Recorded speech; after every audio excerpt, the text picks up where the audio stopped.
Hi, it's Patrick Hutzel from IntensiveCareHotline.com with another quick tip for families in intensive care. Today's tip is about if someone dies in intensive care, is it important how they die? Well, what a great question to ask. Now, many families in intensive care come to us and they say things like, my loved one is in intensive care and they're probably going to die. Should we be agreeing to a DNR, do not resuscitate order, or an NFR, not for resuscitation order, in case the heart stops and then they would inevitably die?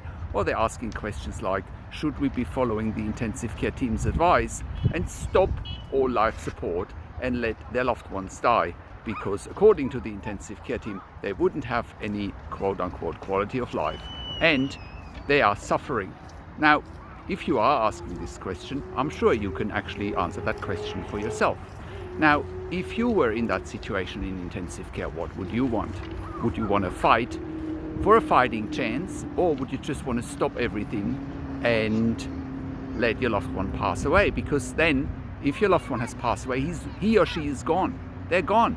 They're gone for good. They will be gone for good. And 2 years later, you will be asking the question, what if? What if we had continued life support? What if we had not signed the DNR? What if we had not signed the NFR? Well, you can probably now see where I'm going with this. You always want to go out on a fighting chance.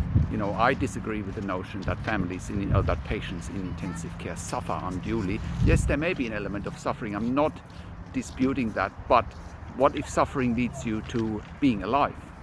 What if suffering leads you to spending more time with your family, more quality time with your family, even if they're still dying?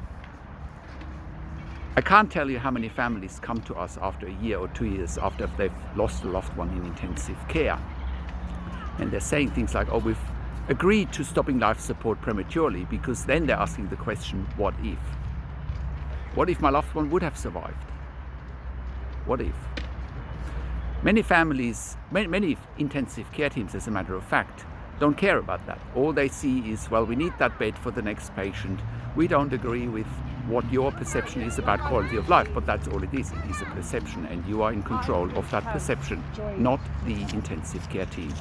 Remember that at all times, that you are in perception of what you want, not the intensive care team. And the intensive care team has a duty of care for you, for your loved one, to do what you want and not what they think might be best in the interest of the intensive care unit, of their bed management strategies, of their financial budget, etc.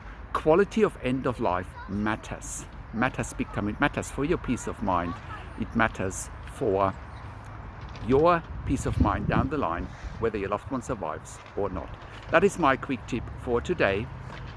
Like this video, comment down below and let me know what you want to know next, and subscribe to my YouTube channel. And if you have a loved one in intensive care, call us on one of the numbers on the top of our website, IntensiveCareHotline.com, or simply send me an email to support@IntensiveCareHotline.com.